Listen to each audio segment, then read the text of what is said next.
Tunnel അഗ്രോഫാം nursery Cheruvanchery. നവീകരണ പ്രവൃത്തി നടത്തിയ പഴശ്ശി സ്മൃതി മന്ദിരം ഉദ്ഘാടനത്തിനൊരുങ്ങി.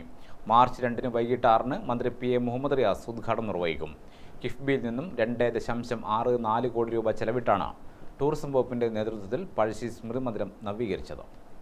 ശാന്ത സ്റ്റോഴ്സിന്റെ മുകളിലുള്ള ആധാരം ഓഫീസിന്റെ ഓട്ടുവാരികൾ പൊട്ടിത്തകർന്നിട്ടുണ്ട്.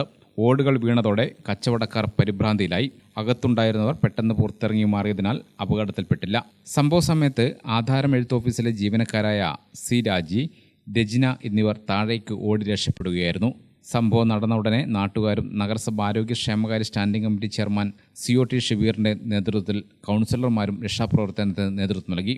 നഗരസഭാ chairman Karayi Chandrasekharan, vice chairperson B. Sathi, നഗരസഭാ സെക്രട്ടറി N. സുരേഷ് കുമാർ, നഗരസഭാ എഞ്ചിനീയറിംഗ് വിഭാഗം ഉദ്യോഗസ്ഥർ എന്നിവർ സംഭവസ്ഥലത്തെത്തി പരിശോധന നടത്തി. കോഴിക്കോട് നഗരത്തിലെ വാണിജ്യ കേന്ദ്രമായ വലിയങ്ങാടിയിൽ തിങ്കളാഴ്ചയുണ്ടായ കെട്ടിട ദുരന്തത്തിന്റെ പശ്ചാത്തലത്തിൽ തലശ്ശേരിയിലുണ്ടായ അപകടം നാട്ടുകാരിൽ ഏറെ പരിഭ്രാന്തി പരത്തി. രാപ്പകൽ തിരക്കൊഴിയാതെ തലശ്ശേരി പട്ടണ നടുവിലെ പഴഞ്ചൻ കെട്ടിടങ്ങളും പഴയ bus stand, OB road, main road തുടങ്ങി നഗരത്തിന്റെ വിവിധ ഭാഗങ്ങളിലെ നിരവധി പഴയ കെട്ടിടങ്ങളും ജനങ്ങളിൽ ഭീതി വിതക്കുന്നുണ്ട്. ഭാഗ്യം കൊണ്ടാണ് രക്ഷപ്പെട്ടതെന്ന് ആധാരം എഴുത്ത് ഓഫീസിലെ ജീവനക്കാരിയായ രജിന സത്യൻ പറഞ്ഞു.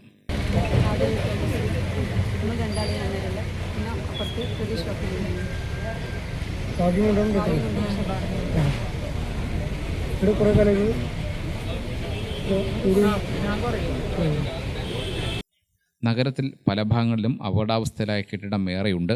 നഗരസഭ നടപടിയെടുക്കണമെന്ന് നഗരസഭാ കൗൺസിലർ ഷർമിള പറഞ്ഞു. ഇതുപോലെ ഒരുപാട് കെട്ടിടങ്ങൾ തലശ്ശേരി നഗരസഭയിൽ ഈ രീതിയിൽ കാലാവധി കഴിഞ്ഞിട്ടും അതിൻ്റെ മറ്റുള്ള കാര്യങ്ങളൊന്നും പരിശോധിക്കാതെ തന്നെ ടാക്സ് പുതുക്കി കൊടുത്തുകൊണ്ട് മുന്നോട്ട് പോകുന്ന ഒരുപാട് നിരവധി കെട്ടിടങ്ങളുണ്ട്. അതൊക്കെ ഇങ്ങനെയുള്ള അപകടാവസ്ഥയിൽ തന്നെയാണ്. മെയിൻ റോഡിലായാലും പഴയ ബസ് സ്റ്റാൻഡിലായാലും പുതിയ ബസ് സ്റ്റാൻഡിലായാലും കെട്ടിടങ്ങൾ ഒരുപാട് തന്നെയുണ്ട്.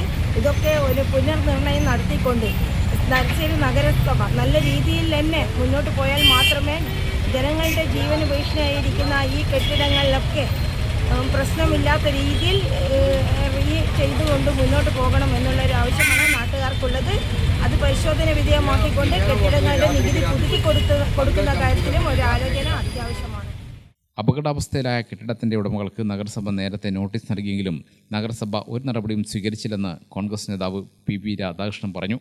ഈ കെട്ടിട തകർച്ചയ്ക്ക് കാരണം നഗരസഭയാണെന്ന് പറയേണ്ടിയിരിക്കുന്നു.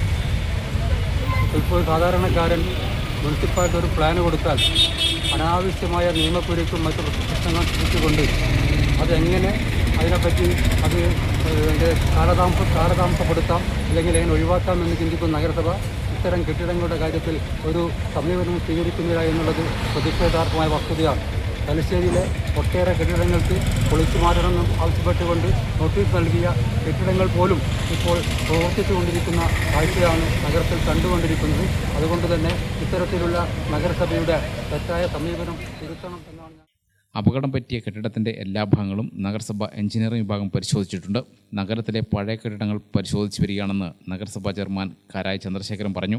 മുനിസിപ്പൽ അധികൃതരും എഞ്ചിനീയറിംഗ് വിഭാഗം പോയി നോക്കിയിട്ടുണ്ട്. മറ്റ് അപകടങ്ങളൊന്നും ഉണ്ടാവില്ല എന്ന് റിപ്പോർട്ട് ചെയ്തിട്ടുണ്ട്. നിലവിലെ അപകടങ്ങൾ ഒഴിവാക്കുന്നതിന് വേണ്ടി ശ്രമിക്കും. ഇതേപോലെ തലശ്ശേരി നഗരത്തിൽ ഇത്ര സാധ്യതയുള്ളതോ ശ്രദ്ധയപ്പെടുന്ന സ്ഥാപനങ്ങളൊക്കെ ഞങ്ങൾ നഗരസഭ നടപടിയെടുത്തിട്ട് പരിഹാരം കാണുമെന്ന് പറയുകയാണ്. തലശ്ശേരി ദുരന്ത നിവാരണ സേനകൾ രൂപീകരിച്ചിട്ടുണ്ട്.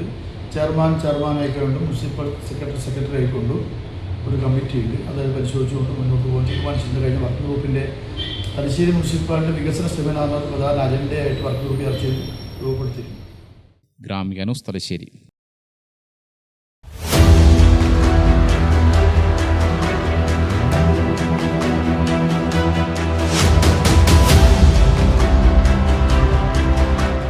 നിങ്ങളുടെ വീട് നിങ്ങളുടെ അഭിമാനം, ഒപ്പം ഞങ്ങളുടെയും.